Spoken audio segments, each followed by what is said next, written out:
to introduce our speaker for tonight. Adam specializes in Japanese wooden construction. He was trained as a craftsman through the Japanese apprenticeship system. His understanding of traditional architecture benefits from an access to generations of accumulated wisdom. Having spent 21 years studying and building in Japan, Adam is sensitive to the cultural and environmental influences that shaped this iconic architecture. He is active in the protection of historical buildings through restoration efforts and educational programs. As well, Adam is committed to maintaining the relevance of traditional skills and methods by applying them successfully in a modern context. As a philosophy, he feels that it is important to return to the idea of the house as handcraft, a more sustainable and holistic understanding which fosters a deeper connection with the spaces in which we live, grow, and raise our families.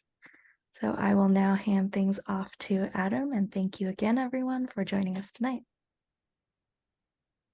Hello. I'm really pleased that there's been some interest in this topic.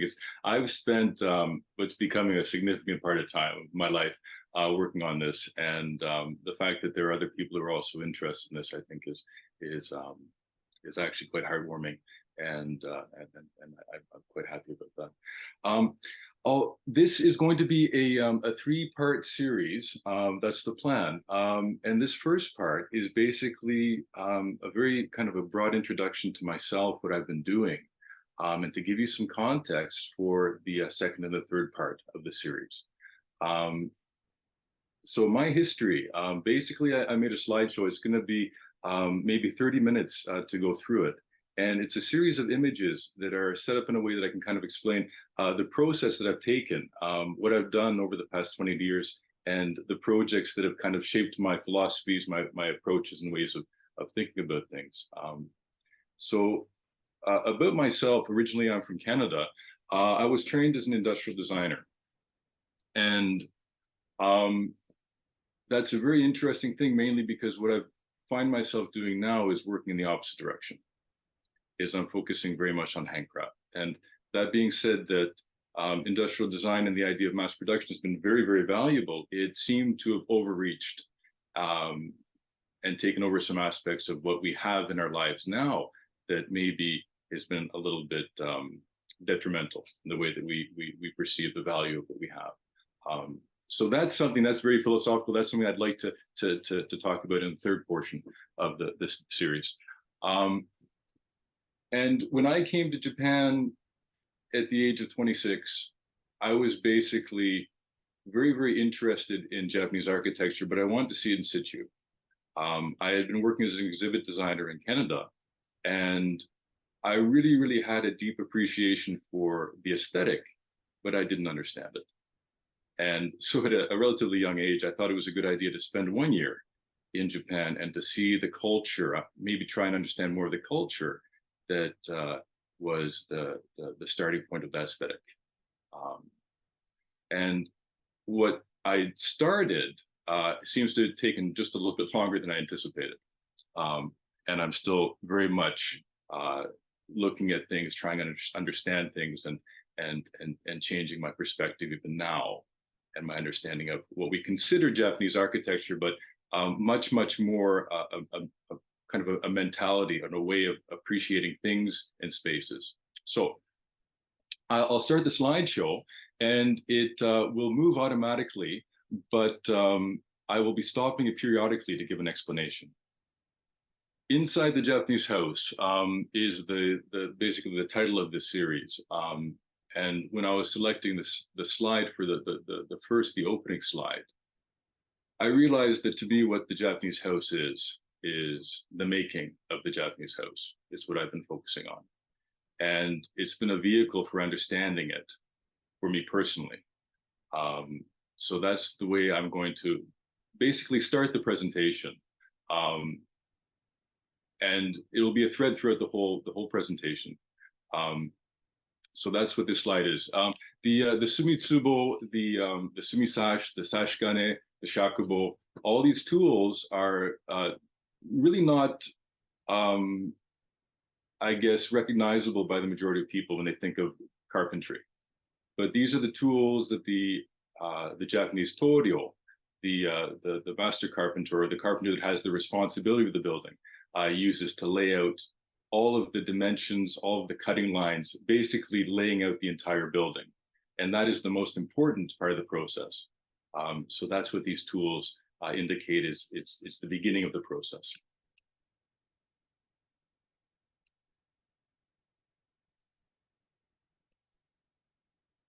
When I moved to Japan, within 5 months, I found myself up in the mountains.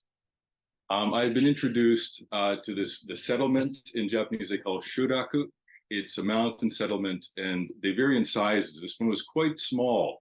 Land-wise, it's quite spread out, but there really weren't that many people actually living in the settlement when I arrived. Many, much less now. There's hardly anybody. It's been 20 years, but it was an opportunity for me to experience something that I never anticipated. When I came to Japan, in my mind, I think most people have the same ideas that Japanese architecture is the tea house, or the shrine, or the temple. The farmhouse, the kominka, it's something that has never had the same exposure. But when I got to this village, not only did I see these 120, 160-year-old buildings, these massive timber structures, I also saw the lifestyle that generated these buildings. And that was something I never thought I would be able to do. It was basically a 100-year time slip. The way that people were living in this village had not changed significantly. And so I could have the chance to understand the building in a very unique way. The reason why the entranceway is the way it is, the way it's orientated in the mountain, the sun exposure, what part is to the south, what part is to the north. Basically, everything in the house becomes very, very understandable. And it's a very, very sensible, well thought out approach to living. That's something we're going to talk about in the second period, or the second portion of the series, is the actual details of the house. But that's something that started me very, very much on this journey, was the opportunity to live in an environment like this.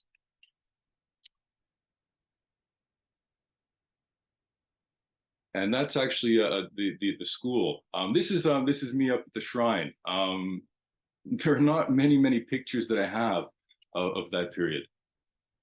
And this happened within 5 months of arriving in Japan. I had been given the opportunity to help in the demolition of an old farmhouse. It had gotten old to the point where it was dangerous. And one company that I became very good friends with, the president of, he said, Adam, this is a great opportunity for you. If you help demolish this building, I will give you all the pieces, all the timber. And you can bring it up to the mountain because it's a very wide space. I had actually leased a large portion of land, and the plan was to rebuild this house up in the mountains. And so it took quite a lot of time to get rid of all the stuff we didn't need. But this day was the disassembly of the frame. And I was very excited about it. There were carpenters on site. We had a crane. It was, in my mind, the beginning of something. And I had not really thought about the actual logistics of it enough, but at the end of this day, it's going to come up in the next slide. The house became this. The house wasn't there anymore. What I wanted wasn't there anymore. What I had was this large pile of timber with some rotten parts, some broken parts, a lot of black lines on it, but nothing that I understood. And everything changed in my mind, and I was very, very, very sad because I was starting to realize that I didn't have a Japanese house. I had a challenge that I didn't think I could do. And I started to realize that what I went to Japan to study, or to maybe get an idea of, was nothing that a designer could understand. This was something that the Japanese carpenters had developed over hundreds and hundreds of years. It was a skill set, an understanding that people spent their lives developing. And it's something that I didn't have. And I now had a responsibility. I intended to spend 1 year in Japan, and halfway through, I had all of this wood that I brought up to the mountain and I put a sheet over, and I didn't think I could leave Japan because I didn't want to be that guy who started something and left the mess that someone else would have to clean up. And I didn't want to build it in a way that I couldn't be proud of. I was very sensitive to the idea of being the foreigner. It had only been 5 months, but I understood that if I had done it in a way that was kind of questionable, if I had used metal fasteners, if I kind of screwed it together, done something strange, people would say, of course, yeah, pari. That's as much as that person can do. So I was stuck. And my friend kept introducing me as the guy who was going to build the house up in the mountains. And that really started to weigh on me. And he said, well, Adam, if you're not going to do it, what are you going to do? And how should I explain who you are? Why are you still in Japan? And I couldn't answer him. And so I kept checking on the sheet over the materials up in the mountains, tried to make sure it didn't blow off. And I started doing things. I was living up in the mountains and I needed firewood. So I got a chainsaw and I started cutting down trees, and I started working with the forestry group in the area. And that opened a whole world beyond what I had before. In Japanese, there's a word called oyakata, and it kind of translates easily as sort of your mentor. We'll talk about that word later on, I guess, in more detail. But I had my first oyakata was the mountain man. He introduced the Japanese mountain to me. And I started cutting down timbers and trees, and I started to understand what Japanese wood was all about. And time went by, and then we'll let this slide change. I met this man. And this is my oyakata. Saito-san, he's a carpenter. He is a fantastic carpenter. And I met him because he was building a house near where I lived. And I went to see it, and it floored me. And I realized that this is the kind of person that I would like to learn from. And I went to his shop and took his time. In Japanese, chotto jama ni narimashita. But over time, you realize that there was something that I wanted to know. And even though my Japanese wasn't good enough at the time to understand it, he tried to show me some things, how to use the sashikane, how to lay out, how to draw some lines, and basically the starting points. And I forget how long it took, but at one point, he said, Adam, let's go to the tool shop. And he said, your saws aren't good enough. And he asked them to bring out two saws, the Japanese saws, the ryoba, kyusun and shaku, basically the ones you need to work. And he said, these are the ones you're going to need to use. And that was his way of saying that he was going to take me on as an apprentice. And when I went home that night, I realized that I had started again something that I didn't know how it was going to end. Because when you start an apprenticeship in Japan, it's not something that you control anymore. You don't decide when it's done, and you don't decide how it happens and what happens. Basically, you take the responsibility of trying to absorb whatever your mentor, your oyakata, has to offer to you. You basically take the responsibility to continue what he has been doing. And it's a very intense period. What we did together is these are a series of shots of us making a house. And it was the foundation of what I understand now. These are my tools. And it was 7 months of cutting the timbers, making all the pieces for this building. And he was laying out the lines, and I was cutting the shapes. And at the same time, I was going to a trade school to get my certification. And he was a little bit upset that I was doing that, mainly because he said, you realize that the level that we're working at is beyond what most people do. So there's no point going to trade school. There's nothing they can teach you. But I said that I'm thinking about this a little bit more long term. And if I don't have the certification, it's going to limit what I can do. And he kind of grunted and said, well, I mean, that's up to you, right? But when I went to the trade school, I realized what he said, because I was doing the things that everybody aspired to be doing every day. So there's not much point talking specifically about the joints and the pieces because that's something we can talk about later on. But this is all wood and wood connection. This is the traditional style of building houses, and I was starting to realize that the lines on the old timbers that I had made sense. And I started to understand what people were doing hundreds of years ago, what that person was intending to do 100 years ago when he drew those lines on that old timber that I had up in the mountains. And this is the test fitting and the laying out and eventually the cutting.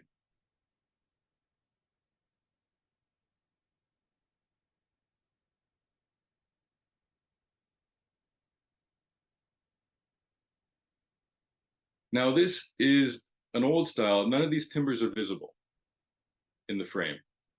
So I actually wanted to clean off some of these markings afterwards to make it look a little bit better. And Saito-san said, no, that's a mistake, mainly because those lines have to be on the timber. When people want to maybe fix or repair the building, if those lines don't exist on the timber anymore, then there's no basis, right? So that basically made me understand how important the lines on the timbers that I had were and why they were still there. Now, Saito-san, he was a carpenter, he still is a carpenter, but he realized that his responsibility was also one of maintaining culture. He was not a miyadike, not a temple carpenter, but the work he did was on par. The difference in his mind was that he was not making houses for a god or for a Buddhist idea. He was making houses for people. And in his mind, there was no difference. So this is some details of the carvings that he does on the eaves. And these are all not, well, he makes them, but they're based on these traditional shapes. This is wakaba, budding leaves, and it indicates the rebirth of the spring, longevity. And this is raising the frame.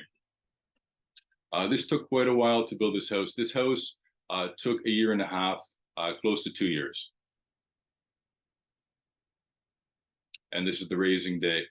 It took basically a week to put the frame together, something that people would not imagine now. Houses get built much, much more quickly. And the connections, you can see the beams.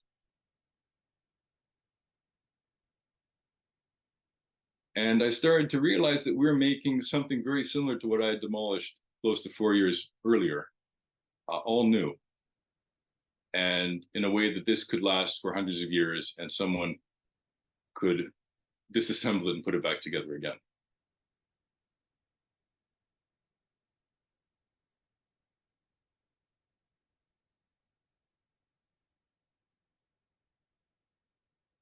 There's some details about this house that I think are kind of beyond the scope of this presentation. The techniques of making the roof are very, very complicated, and basically not many people do it now. It's very similar to how temples are made. There's a visible portion of the roof that you see from the underneath, and then the actual structure that supports the roof above it. We can talk about that maybe at another point in the second series. This is the ceremony. It's called the jotosuki, which is basically a ceremony when you raise the ridge beam of the building. And most people don't do it now. Some companies still do it. But basically, it's a Shinto ceremony to give thanks for the fact that no one got hurt. I think is the basically the history behind this and the beginning of the work to complete the house. We have cranes now, so lifting heavy things is less dangerous than it used to be.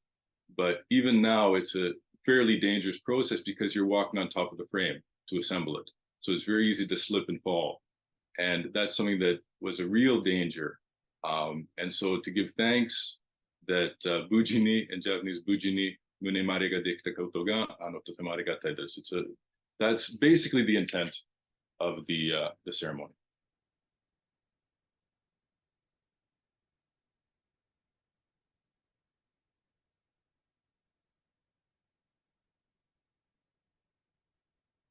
And the roof itself, the roof alone, assembling it took 3 months.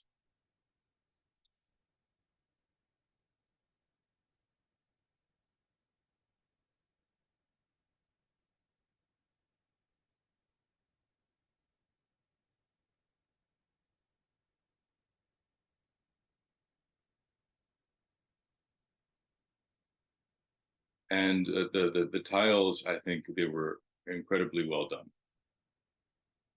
Um, the curved portion on the top, uh, I don't know if you can see the cursor that I'm using to indicate it, but actually at tea time, the roofer, the tile guy, he came down off the roof, and Saito-san and he had a long talk, and they talked for a while.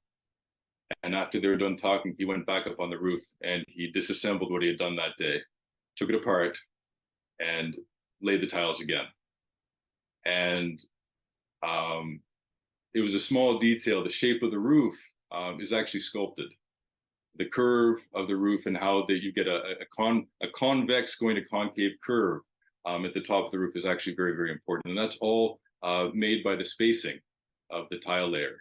It's his skill that can make that shape.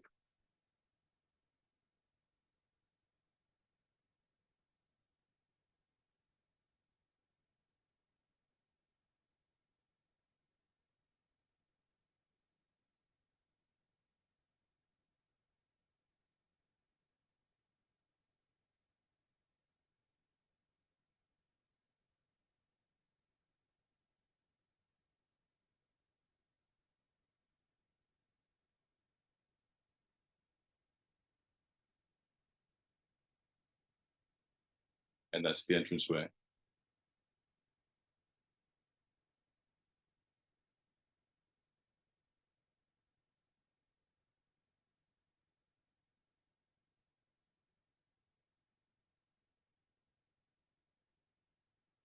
And so that was 3 years, 3.5 years of my time with Saito-san. And after that, during that period, um, my daughter was born, and Saito-san was worried that he couldn't bring in enough work to keep me on as an apprentice. So he said that normally we should be together longer, but if you can go on your own and take in some work, I'll support you and I'll explain everything you need to know.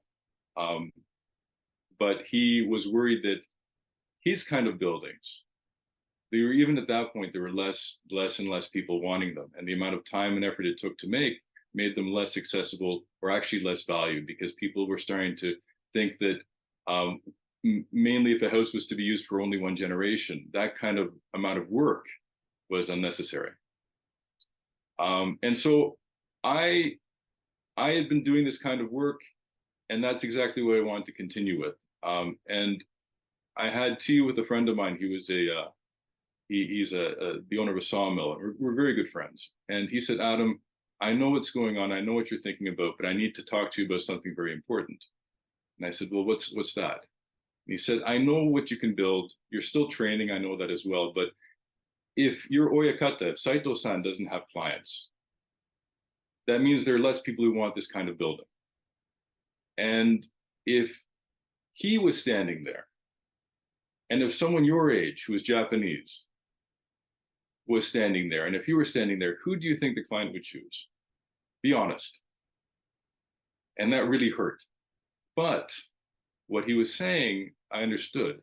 He said, this kind of building, this kind of work, you need to have money and time to do it. And if the client isn't offering to give you the money or the time to do it, you'll ruin yourself if that's what you want to do.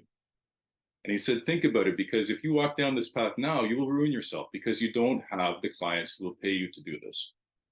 Not in your position now. And so I thought about it a lot. And I went back to the mountains. And I wanted to focus on what actually started the whole process. I wanted to make the structures that I had disassembled. And it had been years and years and years, and the old timbers had gotten tired, and there was some rot in them. The sheet had blown off quite a few times. So what I did was I refinished some of the timbers. I erased the old lines that were there, and I put down new lines, and I cut new joinery. And I used those timbers in various houses over the next couple of years. And when I could do that, I felt that I kind of achieved what I was looking to do at the beginning. And I started to experiment with structure in a way that was more accessible, because basically somebody just wanted a large building, a large roof. And I put it together in a way that I think that people did quite a long time ago. And this photograph's interesting. This is a large pine log. And quite a few years ago, I was in Poland working with the Timber Framing Guild on a Hans House project.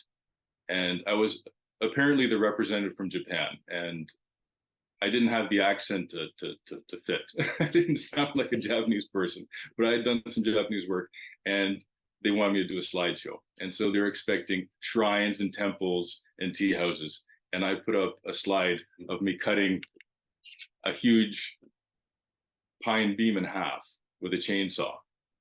And they were a little bit confused as to how does this fit with Japanese architecture? And I explained that hundreds of years ago up in the mountains, people made their own materials. They felled the trees, and the reason why they used curved beams was because they were the best suited beams for the building in the mountains.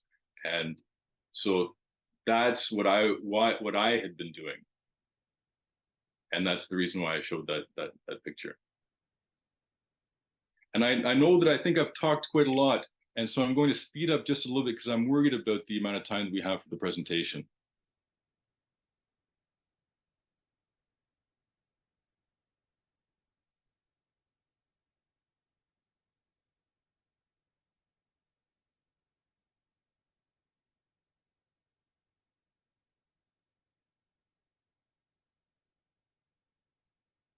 And this is the raising.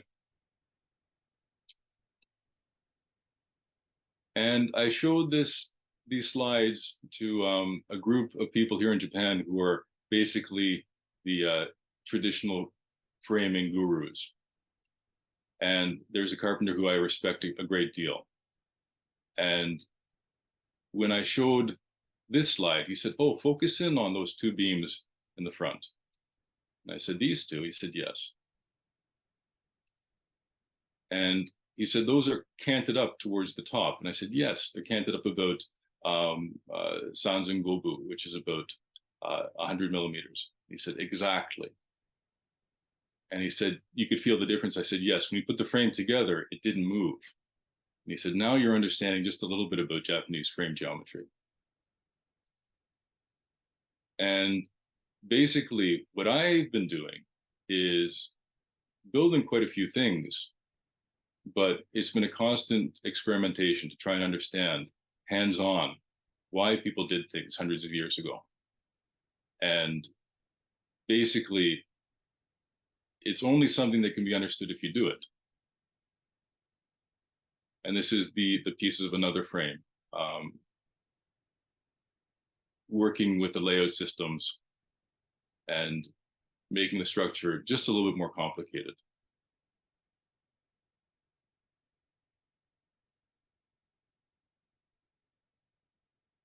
And what's very interesting with these old styles of joinery systems and framing techniques is as you're raising the building, you can feel how it's stiffening, but it's not a hard, I'll go back, not a very rigid building, but it's, we'll talk about that in the next portion of the series, is that Japan has earthquakes. And because of that, it's a very, very unique way of approaching a building structure, that it has the leeway to move and deflect and flex and dissipate the earthquake forces. So I had been making these buildings, and I had learned quite a lot about it over the processes of it. And a friend of mine, in the meantime, got married, and he wanted a house. And so the next series of photographs here is the Jichinsai with his new wife. Is preparing the land and asking to use the land to build. It's a Shinto ceremony as well.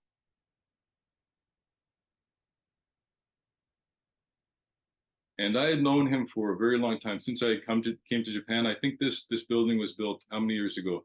10, close to 10 years ago. I had known him since the beginning.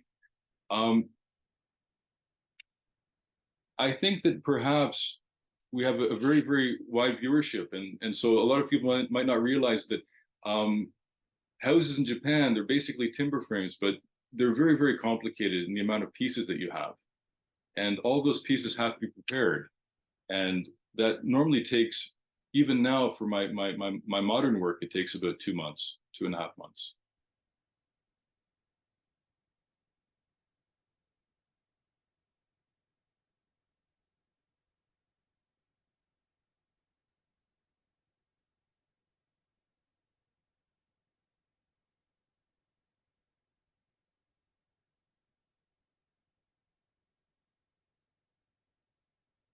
And so this is the raising. And it was really, really a nice experience because a lot of friends came. And it's in a a relatively inaccessible spot. So there was a lot of effort of raising it by hand. We couldn't get a large crane on the site. So everybody worked really, really hard. But the frame started to come together. And it was the culmination of a lot of my ideas in frame geometry. And even now, it's one of my favorite buildings, I think.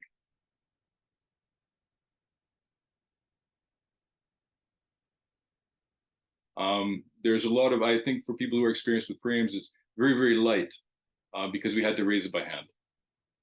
But all the connections are quite intricate. So it's actually a very flexible and strong frame. And we had the Jotoshiki. That's my friend and the people who came to help.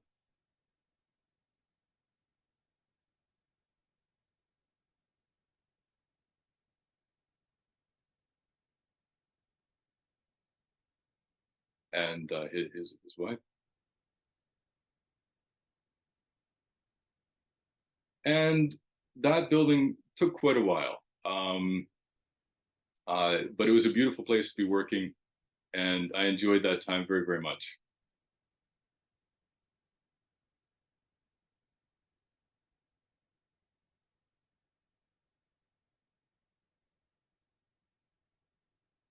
This is the finished exterior view. This is the interior.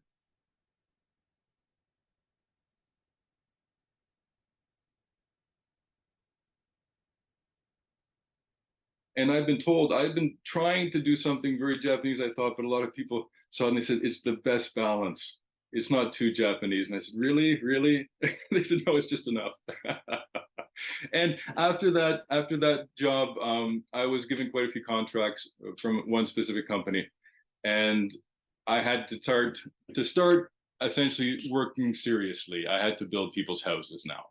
And that was how many years? 6 years of uh, kind of trying to fit those old ideas in a modern context. And I'm still not entirely sure that they necessarily fit.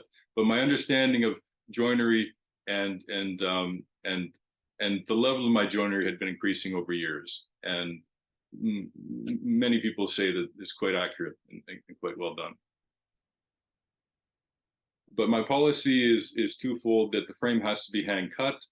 The geometry, the frame, and the actual joint geometry can't change, and the timbers have to be domestic. Those are the three things that I've never really changed. But in a modern context, the houses look less Japanese in my opinion. Um, but the clients are very, very pleased with them. Um, and it was a very good experience.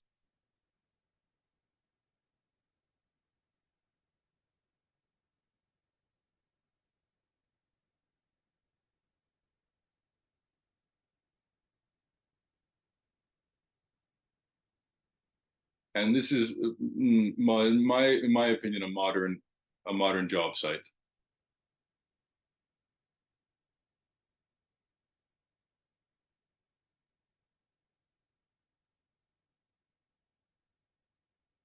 This is the staircase. The Japanese style of shinkabe is difficult.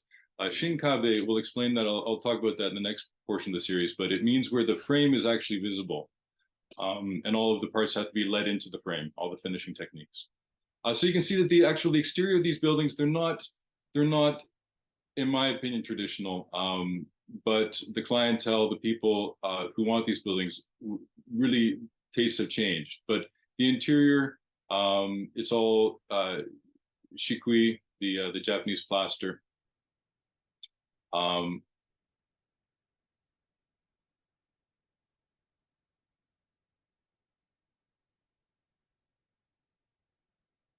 this was a very cute house. I really like this one. It was for a farming couple, for a family who the husband, he was from a farming family, and so what he wanted to have was the wide entranceway, the doma.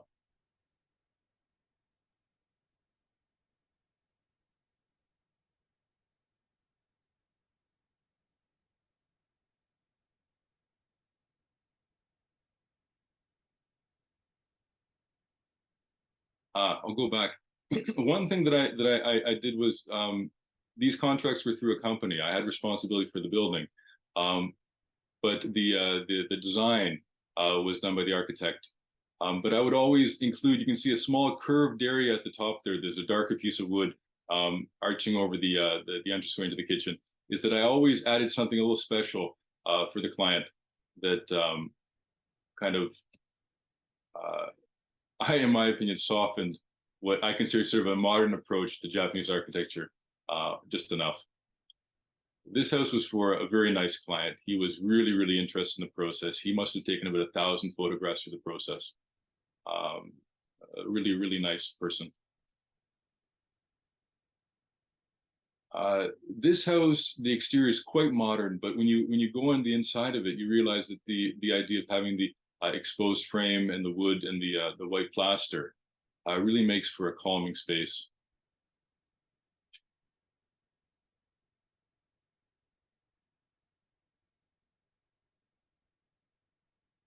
And I think people might be aware of the Japanese cypress, the hinoki, is something that I use very much for the interior of bathrooms and showers.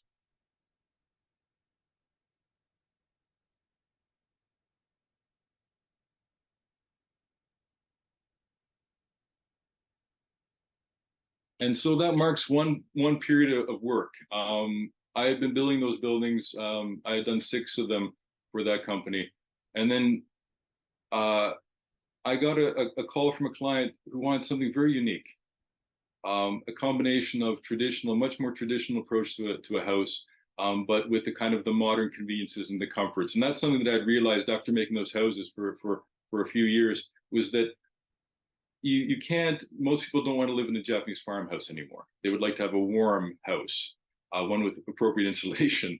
And how could you marry the two? And that's what that project was all about. And it had gone through the design phase, and then we got into Corona, COVID, and that project got mothballed. But I had stopped all my other contracts to focus on that building. And so I had a vacuum, which was really, really, I was quite thankful for the opportunity to have a vacuum of work. And strange things happened. I started to get lots of calls to basically uh, stop old houses from falling down. It is something. I hadn't touched old houses for a long time, and I was really, really excited about getting involved in that again.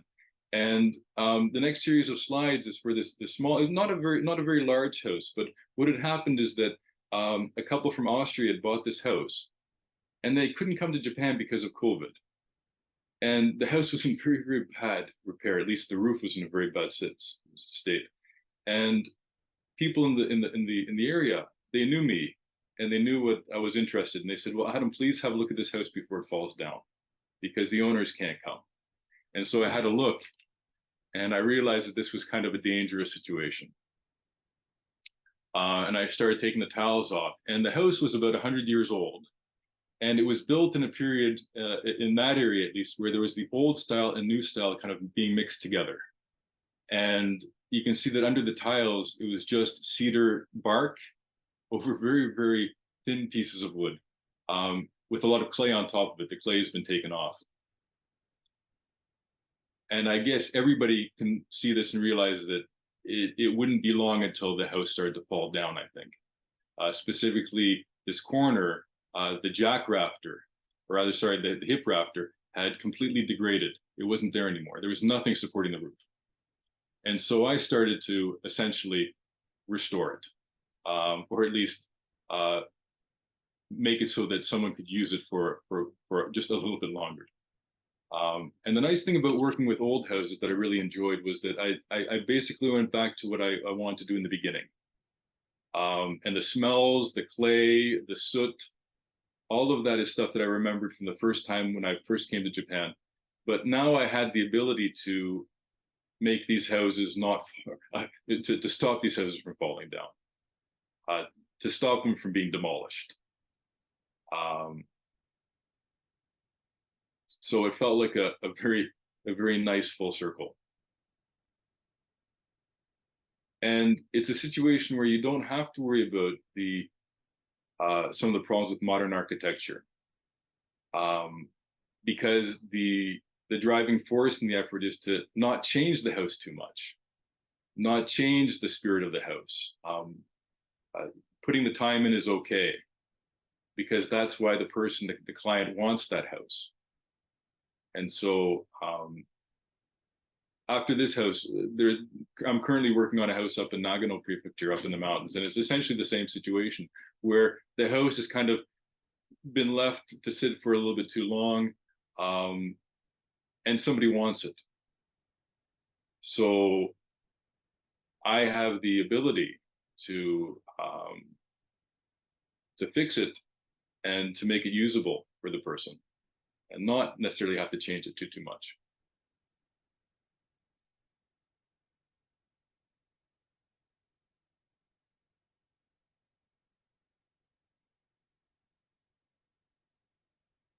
And so this is a view from that corner. This was one of the worst parts of the building, and that's been structurally reinforced to the point where it's arguably stronger than it was before, when it was new. And the client was very pleased. These are some photos from what I'm working on now in Nagano, a much larger house. But Japanese houses are interesting is that they are always in the state of decay.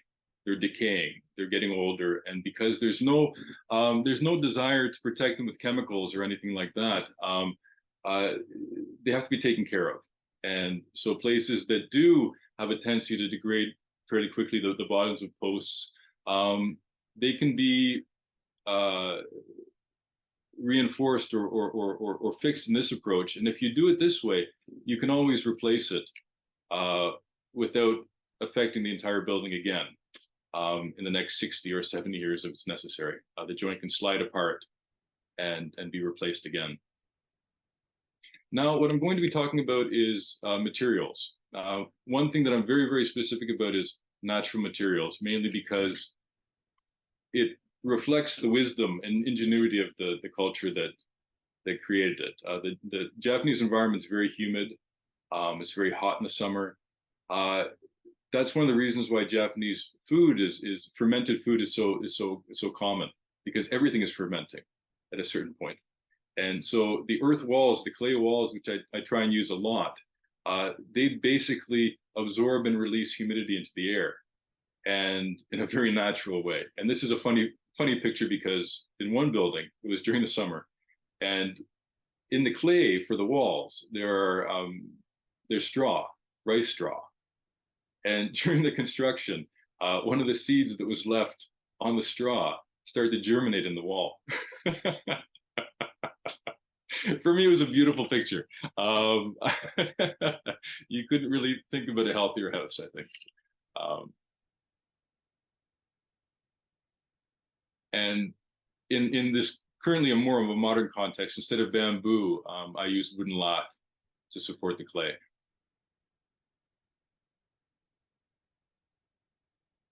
And when you see this, it's easy to understand that carpenters, people like me, we focus on the wood. But the clay walls, we can't do that. That's a whole other section of professional ability. It's called the shakan, the plasterer, and they're also a shokunin. And it makes you realize that it's a house, a project, something as large as this. It can't be done by one person's skill set. Basically, it's the combination of a lot of people working very, very hard at a very high level uh, to be able to do something uh, that reaches the quality and level of Japanese architecture. Um, we'll talk about it in the next part of the series, but the reason why you have this clay infill in the structure is very, very important, structurally as well as to be able to finish the building appropriately. And that's why the carpentry and the plasterers, they work together. And this is actually an interesting series of photos. There's an older man in close to where I live, and he is the last person in Japan who makes handmade tiles, and he also fires them in the traditional way. And this is very, very important, mainly because where I live, it doesn't freeze very, very quickly. Up in the mountains, it will, but in this area, it gets very, very hot in the summer. So these tiles, the clay where I live, it's not strong enough to be fired over 1,000 degrees Celsius. So it doesn't vitrify. And actually, when it's fired at a lower temperature, and because it doesn't vitrify, it's exactly what you want for a roof tile in this area, because it absorbs water during the rainy season. And then over time, in the summer, the water evaporates from the tile and it cools the roof. And I'll talk about in the next couple of slides that will come out. But this is his workshop. He makes each tile by hand, and he uses that form that you can see in front of him on the workbench to shape the tile. This form here, and because tiles are made from clay, and when clay dries, it warps. You can see that there's sort of pieces attached to the form. And over years and years of work, you can see that actually his hand marks are kind of worn into the grips that he has for the bottom of that frame. But he's added these pieces to the top of the form to make up for that warping, so that when the tile warps, it becomes straighter than it was before. It's something I still don't necessarily understand. And these are all the forms for all the culturally important buildings that he makes tiles to maintain. So this is him explaining that idea of the water being absorbed in the tile. And this is at my shop. When you wet it, actually very, very quickly, the water starts to wick into the tile. And so what I experiment with is using this old wisdom, and how can we use it in a modern context to make it still viable?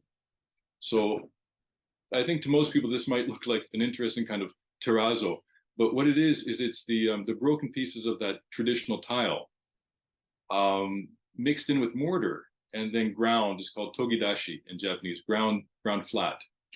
And the reason why I wanted to try this is because the Japanese house, the old farmhouses, have a clay floor on the entranceway. It's called the doma. And that doma is basically earth. So what it does is it does exactly the same thing. When there's humidity, it gets absorbed into the floor. And then when it's hot, it evaporates and cools the inside of the building. And in a modern context, I've made houses with the same space, but most people don't want clay in their house. So is there a way to find a new material that will do the same thing in the house, absorb humidity and have it evaporate, but still be cleanable and hard enough to walk on, not to create dust and dirt? And this has been very successful.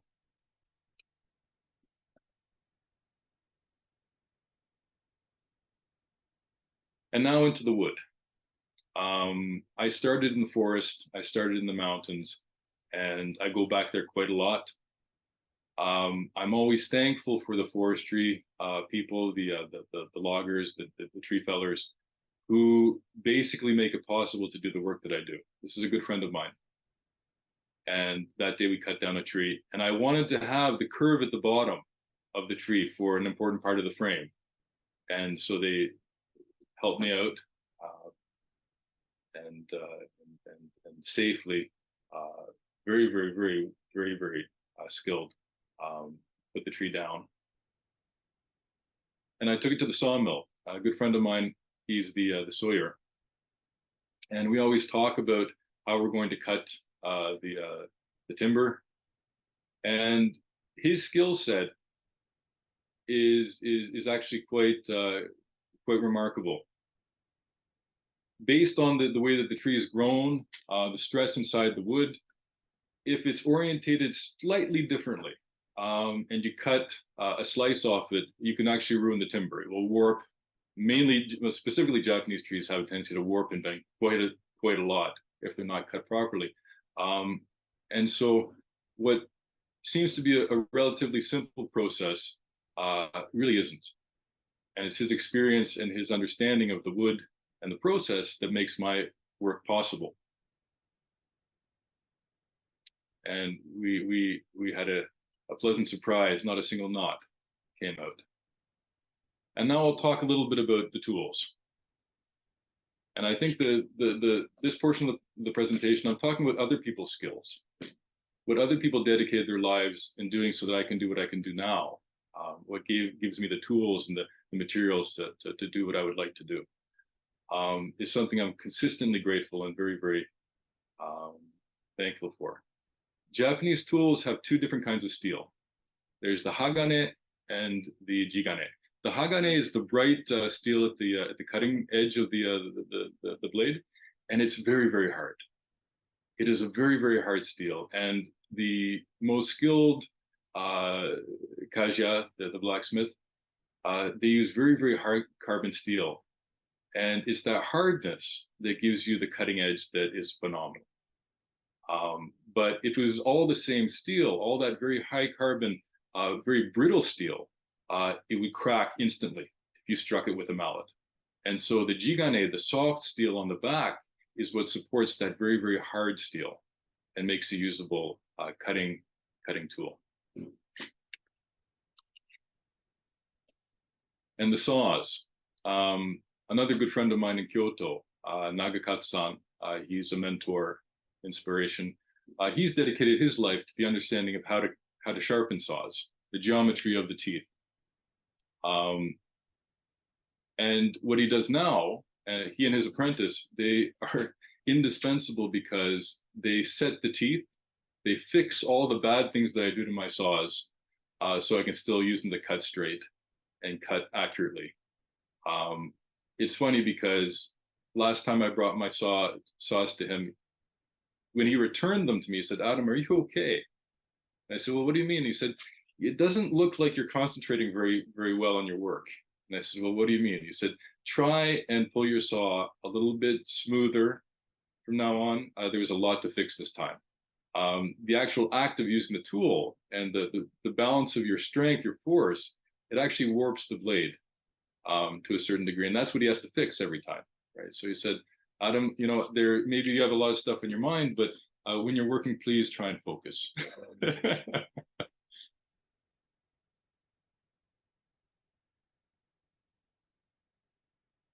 And not a lot of people might understand this, but I sent them this photo and he understood, is that after he sharpens my saws, there's no dust when you cut the wood. There's just these small chips of wood, which means that the set and the file sharpening of the teeth is impeccable.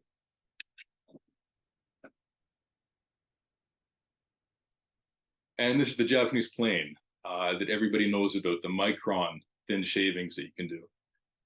This is a small story. This plane blade was made for me by a fellow called Kiyohisa, and he's one of the phenomenal people in Japan who makes cutting surfaces, makes tools. He's a blacksmith, and he's in his early to mid 70s, and he works at a very high level. He was introduced to me by a mutual friend, a person I respect quite a lot. And Kiyohisa-san, now he doesn't make tools to sell very much. He's kind of gone beyond that. He's past that time. He makes tools for people. And I was introduced to him and I asked him to make several planes and some chisels. And he said, well, Adam, first I'll make this plane blade for you.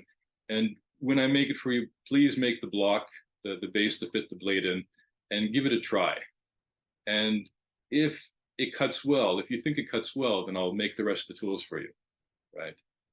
And that had a big impact on me, because what I realized is that I couldn't buy his skill with money.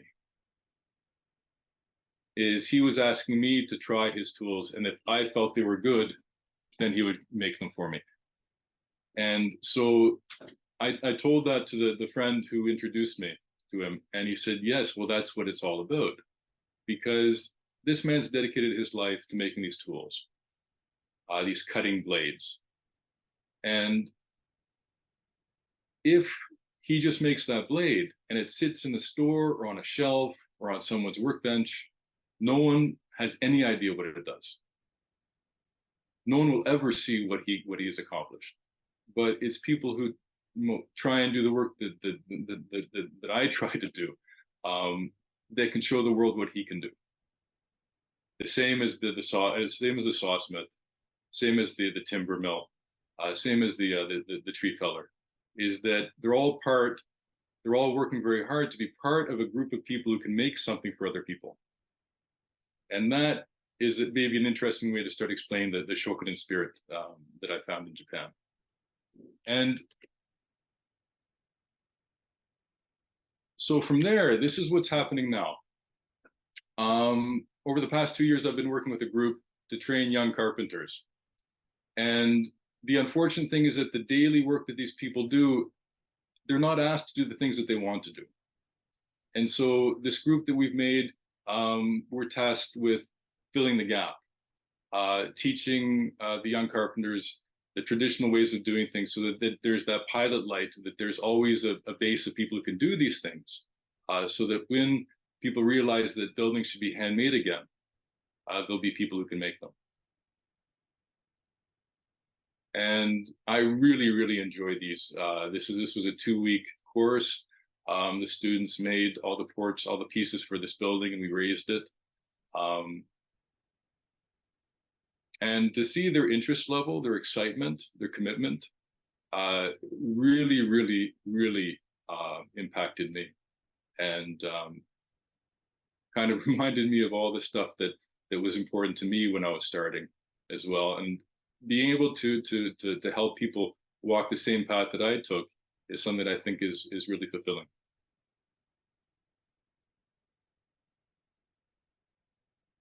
So that's, I think I've said quite a lot. I don't know if all of it was understandable. I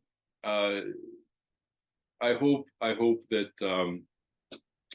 there was some things that everybody could take from that presentation.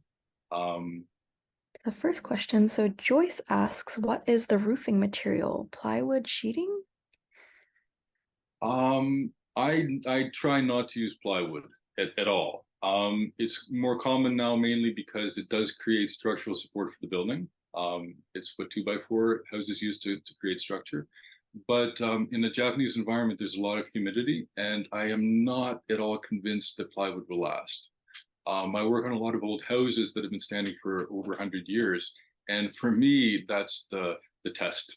A real 100% wood that's not laminated, it actually ages very, very well if it's in a dry environment. So I don't really like plywood. A roof sheathing, I use cedar planking, which I think is best mainly because it does have the ability to absorb and emit humidity, and which is important for having vapor move through the building in a Japanese environment. Yes, so I try and stay away from engineered material as much as possible. Alex asks, have you or will you employ any digital modeling in your work, or is this antithetical to the local traditions? Actually, no, I use I've been using a software package called SketchUp for quite a few years now. I model a lot of things in 3 dimensions, mainly because in a lot of cases you have to explain the frame geometry to other people. In a traditional context, the Torio, he had very simple drawings, but he had the model in his head, the frame in his head. In the modern context, you have to be more transparent with people around you. So being able to model things in 3-dimensional is very, very, very, very valuable. I'm working on some old buildings. There was an earthquake zone I was in a couple of days ago, and some traditional buildings have to be demolished, mainly because they become structurally compromised. And so, drawing the frame in 3 dimensions in 3D CAD is a good way to preserve the building for further research. So yes, it's a valuable tool.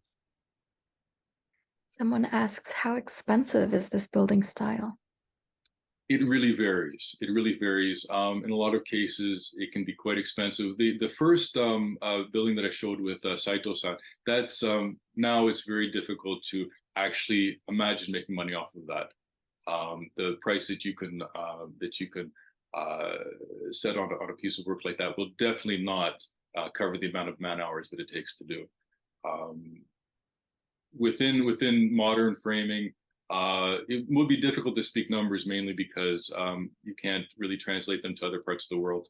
But it's arguably 25% more expensive to 50% more expensive than common building practices.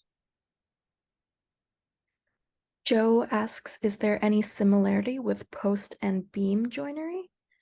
Yes, very, very. Well, they're essentially the same thing.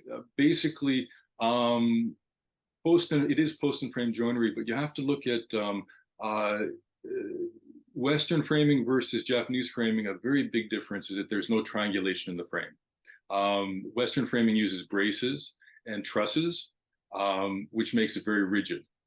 A-framing and what have you. It's a very old style. I think there's been more recognized that framing technique has been more recognizable because of the restoration work on Notre Dame. Maybe in the media, there's been more that framing technique's been more accessible. Japanese framing is different in that there's no triangulation. The building has to be able to flex when loaded by earthquake forces. So it's actually designed to shear to a certain extent. And the joinery is much more complicated in the Japanese context, mainly because the wood's softer. So the actual connections between wood and wood connection has to have more surface area. So those are some significant differences, but basically very similar approach to building. Erais asks, do you do this thank you ceremony before or after the framing? I think they're referring to Chichinsai, but also what is the most difficult aspect of timber framing? Let's see. First of all, I'll speak to the ceremony. Jichinsai. That's a friend of mine was raising the bamboo and tying the paper in the nawa, in the rice stalk rope.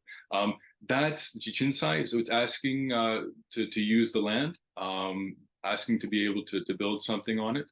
And then Jototsuki, the raising ceremony, is being thankful for having successfully raised the ridge.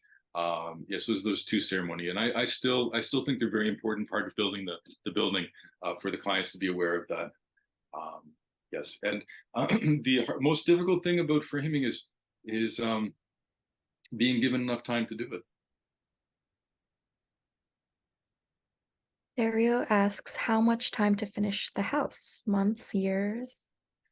The modern buildings that I showed, those are basically said 5 to 7 months. I usually take close to 7 months. I was consistently told by that company, why don't you make them faster? Because you could make money off of this if you make it faster. And I said, well, if you compare the buildings, they've been getting better. So, but when I'm left to my own devices, I could take a little bit more time. Basically, is the amount that the client is willing to spend on the project. Glenn asks if you work strictly in Japan, and if here in the US, how do the building inspectors deal with signing off on permits? That's something I don't have experience with. I've worked primarily in Japan. I've been involved in projects internationally, but not to the idea of not to that point of being aware of the zoning and the writing off of the inspections. there are some significant things that some hurdles you have to clear, I would imagine. Even within Japan, it's becoming less and less possible to do the kind of framing that I'm doing in certain areas. There's zoning. When you're close to, when you're within a city, they're quite strict. And in a lot of cases, I've had to add metal fasteners and bracketing to the traditional joinery in order to meet code. I also am questionable to make a house in exact the same way in Japan internationally is not necessarily viable in certain ways or necessarily realistic. Framing is different, but all the other components, the insulation, the vapor barrier, the cladding, I think should be more focused on the environment that is being built in. But yes, that's some very, very interesting challenges, I would imagine. Joyce asks, why is stucco so popular as it seems to conflict with the wood? No, actually, that's a very interesting thing.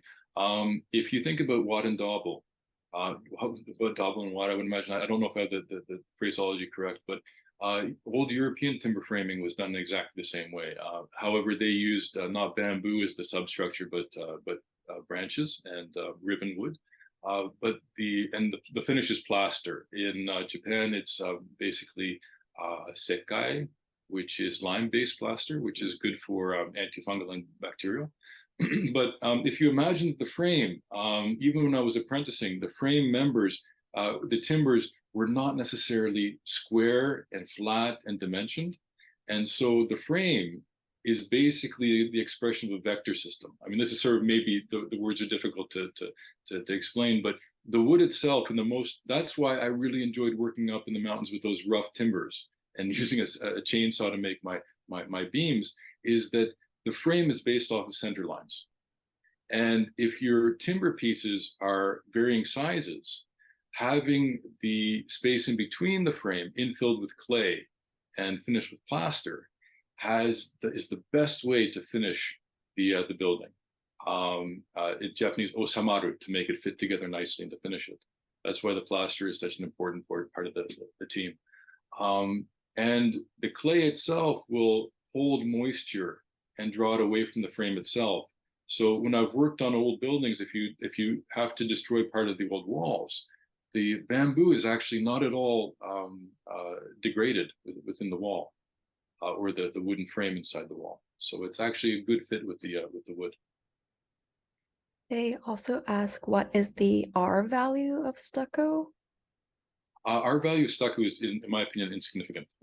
And so that's why when I was working for that company and producing their buildings, I liked their approach because they had a very interesting connection, or well, they had been working with several universities to create a building that could have the stucco, the clay wall, and they had calculated the minimum amount of thickness to get that humidity management that the clay will do for you, but also left enough for wall cavity insulation. And a very, very good material to marry with the clay is sheet wool insulation. Mainly because, well, the R value is less than other engineered materials, but it can absorb and emit the humidity, which is what the clay wall is doing itself. And so you can increase, I couldn't give you the number for the R value, it depends on the thickness of the wall, but you can create an R value building with the clay walls in the interior. And for anyone wondering, because I know I was, R value is a measure of insulation's ability to resist heat traveling through it. Is that correct? Yes. That's just the Google's answer. Someone asks, have you found any support from local or national governments for maintaining and advancing traditional carpentry or restoring old houses? They are sad to see the continuing disappearance of traditional homes here in Kamakura, where they're coming in from. Yes, no, that's important. The group that I showed photos of at the end, that's nationally funded. They're also funded by the company that there's a fund, there's a funding that comes from the companies who are employing those carpenters when they go back to their home companies. So there is some national funding. For buildings, it has to be case by case. In a lot of cases, in order to get funding, you have to prove the building's age and that it can be considered to be a cultural asset. But that also causes problems with the techniques that you then have to use to restore it. So it's kind of a difficult situation. Um, in my perspective, this is my personal opinion. I think it's very, very important. Is that if there is somebody who wants a building, I will fix it for them. Meaning that restoring and maintaining a building that's not going to be used by anybody is, I think, something that I would not think is all that important, unless it's a significant cultural heritage piece. Mainly because old Japanese houses have to be maintained every day. They have to be lived in order to not degrade. So you can fix it, but if there's nobody who's going to take care of it who values it, that effort is not important, in my opinion. So saving buildings is one thing, but changing the value, the perception of value that people have to want these houses is also very important. Don asks, how are the mechanicals, HVAC, electrical, plumbing integrated into the structure? Now, see, that's an interesting thing. We'll talk about that in the next part of the series. Is that old Japanese houses did not have any of those. And in a lot of cases, it's very difficult to incorporate them into the building. When you say shinkabe, that's where you're expressing the frame with the clay, the stucco in the wall. It's not easy to do that at all. To do it successfully, you have to add okabe, which means a sheathing, an interior partition wall, to create a pipe space to run that through. It's something that has to be done very, very thoughtfully, mainly because using these mechanicals can actually undermine the house itself. So that's a challenge to how far you want to modernize an old house, how far you should, and that's a case by case conversation with the client. Kobe says that they've read a few young people are willing to learn and practice traditional Japanese crafts, for example, food and drink production and other traditional jobs. Are you finding this in carpentry and home construction as well? Now it's interesting. I realized in the presentation that there wasn't enough time to talk about more deeply about the apprenticeship process. Something that I was hoping to do. Maybe we can talk about that some other point. It is a very, very difficult thing for people to understand in this generation, in the younger generation. Is in Japan, there's a way of explaining is that uh, もう染める前白くにならないといけないです。白物しか染めない。Which means you can only dye white things, right? So that means that if you want to enter an apprenticeship, you have to make yourself white, meaning that you have to basically set aside all of your what is you to then be able to take on what your mentor wants to teach you or pass on to you. And that's something that we're less and less set up to do. So what I found a lot of people really want from me is the explanation. They don't want to spend 5 years, 10 years absorbing someone else's wisdom. But in some cases, you really have to. The shokunin world is something that your body does, right? Teinare, having your hand become familiar with something, is a very important part of the process. You can intellectualize what you're about to do, but you can't do it unless you do it for a very long time. And so there's that. It's becoming less and less. We're less and less in an environment to make that accessible to younger people because they don't think that way. The speed of thought, intellectualizing things is much, much faster than it used to be. It's a challenge. We'll be answering the last 5 or so questions, but we'll probably not be able to take any additional questions tonight. I know that Adam would probably speak forever on this topic, but we do have to save some content for part 2 and part 3. So Leslie asks, since the original building you tore down was damaged, how many of the timbers were you able to repurpose? I repurposed about. I kept some as mementos. I still have some because they remind me a lot of things. I repurposed about 45%. I lost some to time, unfortunately. Would you say that your houses are a hybrid of modern and traditional? Yes, I think everybody is a hybrid of that, and I think that what we try and do is basically that. When this is sort of I'm going to become a little bit philosophical just for a very short time. Um, when you say in Japanese, dento tekina, traditional, it's an adjective. In English, if you can say traditional as an adjective, you can express certain things, but you can also use tradition as a noun, which means a progression, a tradition. We do that on Christmas as a tradition, which means that if you're part of that tradition, if you're part of that process, you maintain it. And as a result, it becomes a hybrid um, because you continue doing it in a modern context. And in a lot of cases, that's a personal decision for most people is how they balance that. What was the name of the mountain town in the first slide again when you started? That it's called hoku. Hoku. It's in the Japanese. It's an ategi or atiji. Atiji means that it's the kanji, the characters that are used to express it, to write it, were chosen for the name to make the sound, not necessarily the meaning. So it's an old name. Hoku, Holitsu, Law, Ku, I forget. But it's not the meaning. It's very old. Um, the In that area, what happened is that there was a period of unrest in Japan, and that persisted throughout quite a few different periods of where if you were on the side that didn't win, in a lot of cases you had to live somewhere that wasn't as comfortable as where you used to live. And so there's this long history of making these settlements up in the mountains for political asylum, sort of say, or for various reasons. So there's some very interesting history behind it. Someone asks, why wouldn't people want the shikui on the outside of the home since it is essentially mold-proof and fireproof? They heard that some storehouses even survived the Hiroshima bombing. Yes, that's a very important point. The shikui on the outside in a modern context is difficult now, mainly because there are fire regulations that are a little more stringent, more strict. But yes, the dozo, the kurazukuri, the ones that do it, they were actually designed to resist wars and fires and what have you. They are very fire resistant, but they have a significant amount of weight on the outside, very thick walls, and that has to be supported by a very strong frame, which is not really appropriate to large buildings. It becomes very expensive to make. There are some large warehouses, but in a residential context, it's not necessarily good.